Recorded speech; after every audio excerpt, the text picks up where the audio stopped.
시청자 여러분 안녕하십니까? 김동수입니다. 6.17 대책 이후 한 달도 되지 않아 정부가 투기성 매매를 막기 위한 7.1령 추가 부동산 대책을 또 내놨습니다. 문재인 정부 들어서 집값이 왜 이렇게 올랐을까요?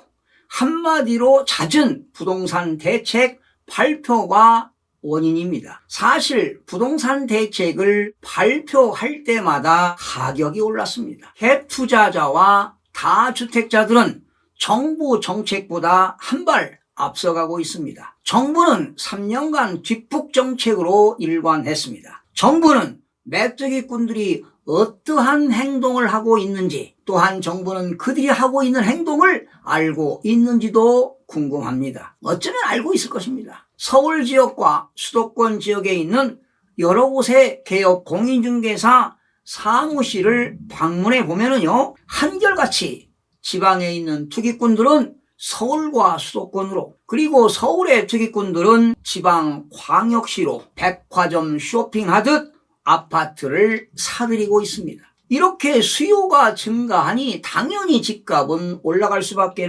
없습니다. 투기꾼들은 가격을 올려놓고 단타로 빠지는 경우도 허다합니다. 심지어 아파트 구경도 하지 않고 매물이 나오면 계약을 체결하는 경우도 비일비재하다고 합니다. 심지어 인감증명서와 인감도장까지 맡겨가며 거래를 한다는 것입니다. 결국 손해를 보는 경우는 지역 주민들과 실수요자들입니다. 실수요자들 입장에서는 집값이 너무 많이 올라 가슴이 무너집니다. 무주택자들은 언제나 내 집 마련할까 고민하며 밤잠을 설치기도 합니다. 실수요자들이 주택을 구입하기 위해서 사전 답사를 하고 매매 계약을 체결하려고 하면 수천만 원씩 가격이 올라 결국 계약을 포기하는 경우가 상당히 많습니다. 바로 그들은 정신적 경제적 타격은 말로 형용할 수가 없습니다. 이렇게 몇 천만 원씩 올라가다 보니까 서민들 입장에서는 근로소득 연봉에 해당하는 금액이니 집 없는 서민들은 내 집 마련 꿈이 사라져 정말 서글프기만 합니다. 전국이 부동산 투기판으로 변해버렸습니다. 악담을 하는 것은 아니지만 반드시 투기꾼들은 탐욕에 사로잡혀 언젠가는 화를 범하게 될 것입니다. 바로 정부가 내놓은 이번 7.1령 대책입니다. 과연 아파트 시장에 어떤 일이 벌어질까 상상을 한번 해보겠습니다. 갭 투자자와 단기 투자자들은 급제동이 걸린 것입니다. 다주택자들의 취득세율 중과로 진입 장벽이 어려워져 보입니다. 아무리 호재 지역이라 하더라도 주택 매입이 진정될 것으로 예상이 됩니다. 수요가 없다면 당연히 집값은 하락할 수밖에 없습니다. 이달에 지방세법이 통과되면 법인을 포함한 다주택자들의 취득세의 세율이 최고 12%로 인상이 됩니다. 제가 이미 방송을 했지만 투기 세력을 잡기 위해서는 조세 정책밖에 없습니다. 투자자들 입장에서는 징벌적 조세라고 저항을 할 것입니다. 이번 지방세법이 개정된다면 2주택을 가진 사람이 취득을 하게 되면 취득세를 8%를 적용하고 3주택 이상과 법인은 12%의 취득세를 적용하게 되는데요. 그렇다면 다주택자들의 취득이 사실상 봉쇄되는 것이라고 보시면 됩니다. 특히 전국적으로 82,000개의 부동산 매매업자와 부동산 임대업자들인 법인들에게 부동산 매매가 급감할 것으로 보여집니다. 또한 제가 언젠가 방송했습니다마는 집값 안정은 규제만 할 것이 아니라 공급정책과 그리고 금융정책, 조세정책인 3박자가 이루어져야 하는데 그동안 정부가 찔끔찔끔 정책을 내놓다 보니 집값을 부채질한 것입니다. 그런데 이번에는 정부가 초강력 세금 폭탄 정책이 나온 것입니다. 3주택자나 법인이 아파트를 구입하면 취득세율이 12%를 적용하게 되는데 10억 원의 집을 산다고 가정한다면 취득세가 1억 2천만 원을 내야 합니다. 아무리 돈이 많아도 취득세 1억 2천만 원 결코 적은 돈이 아닙니다. 앞으로 다주택자들은 선택의 기로에 놓이게 됩니다. 내년 5월 말까지 앞으로 1년 내에 집을 팔거나 집을 증여하거나 그리고 세부담을 감수하고 계속 집을 보유하는 것 중 하나를 선택해야 하는 기로에 있는 상황입니다. 현재 상황에서는 양도소득세 중과로 매물이 쏟아질 가능성이 낮습니다. 다주택자들의 퇴로를 열어주어야 매물이 나올 텐데 걱정이 되긴 하지만 임대사업자들의 매물이 쏟아질 것으로 예상이 됩니다. 또한 많은 사람들이 양도보다는 자녀들에게 증여로 돌아설 가능성도 높습니다. 그렇다면 매물 품귀 현상이 더욱 심화되면 주택가격은 더 오를 수밖에 없습니다. 그래서 정부가 매물을 증가시키기 위해서는 해결 방법으로는 증여 시 현재 취득세 세율이 4%인데 12%로 올리는 방법도 있습니다.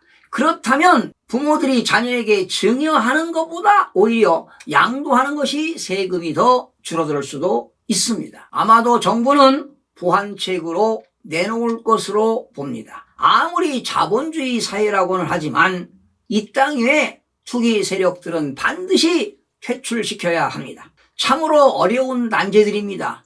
정부는 모든 국민을 만족시킬 수는 없습니다. 하지만 정부는 행정 업무의 효율성을 극대화시켜서 국민들이 만족할 수 있는 정책을 수립해야 할 것입니다. 그리고 다주택자들의 종합부동산세 세율을 최고 6%까지 인상하고 1년 미만 보유 주택을 양도했을 때 양도소득세 70%로 확대가 되는데요. 고가 2주택인 경우에는 전년도의 2배 혹은 그 이상으로 종합부동산세 세금이 늘어날 것으로 전망합니다. 정부가 종합부동산세 최고세율을 현행 3.2%에서 6%로 인상하기로 했는데요. 지난해 12.16 부동산 대책을 발표하면서 종합부동산세 최고세율을 4%로 올리기로 했으나 이번에 훨씬 큰 폭으로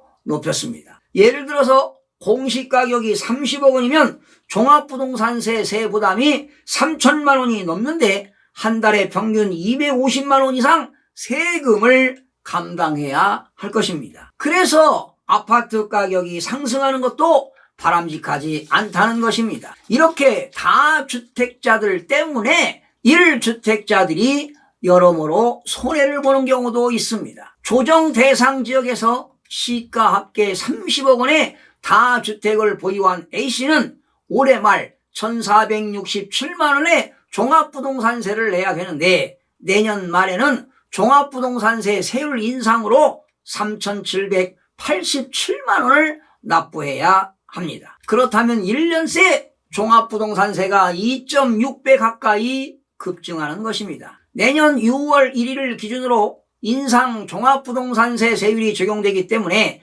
이런 종합부동산세 폭탄을 피하려면 내년 5월 말까지는 주택을 팔라고 하는 것이 문재인 정부의 23번째 부동산 대책의 핵심이라고 보시면 됩니다. 1년 미만 보유주택을 매각할 때 적용되는 양도소득세율은 현행 40%에서 70%로 높아지고 2년 미만 보유한 주택을 매각할 때 현재는 기본세율을 적용합니다마는 앞으로 60%를 적용하기로 했습니다. 사실 지방소득세까지 합치면 77%와 66%가 되는 것입니다. 집값이 2억이 오른 1주택자도 1년 이내 팔면 양도소득세와 지방소득세가 77%를 적용하면 1억 5,400만 원이 세금입니다. 주택임대사업자의 경우 현재 4년 단기 임대주택과 8년 이상 장기 임대 아파트의 경우 기존 임대 의무기간 경과 즉시 자동으로 임대 등록이 말소가 됩니다. 공급 효과를 주기 위한 3기 신도시 사전 청약 물량도 기존 9,000호에서 30,000호로 확대했습니다. 앞으로 주택시장은 거래 소강 상태와 수요자의 관망이 예상이 되는데요. 이렇게 취득세의 세율 12%, 종합부동산세의 세율 최고 6%, 양도소득세의 세율 최고 72%로 이러한 조세 제도가 정착이 된다면 당연히 집값은 안정화될 수밖에 없습니다. 결과적으로 다주택자들이 집을 더 살 때, 그리고 팔 때, 가지고 있을 때 세 단계에서 모두 세금이 늘어나게 되는 것입니다. 앞으로는 집으로 돈을 벌겠다는 생각을 하지 못하게 해서 시장을 안정시키겠다는 게 정부의 방침입니다. 이제는 아파트 시장이 침체기를 거쳐서 하락기로 접어들 것입니다. 그러나 조세 저항도 곳곳에서 나타날 수 있음을 시사하는 바입니다. 시청해주신 여러분 고맙습니다. 최선을 다하겠습니다. 마음이 드셨다면 구독, 좋아요 꼭 부탁드리겠습니다. 고맙습니다.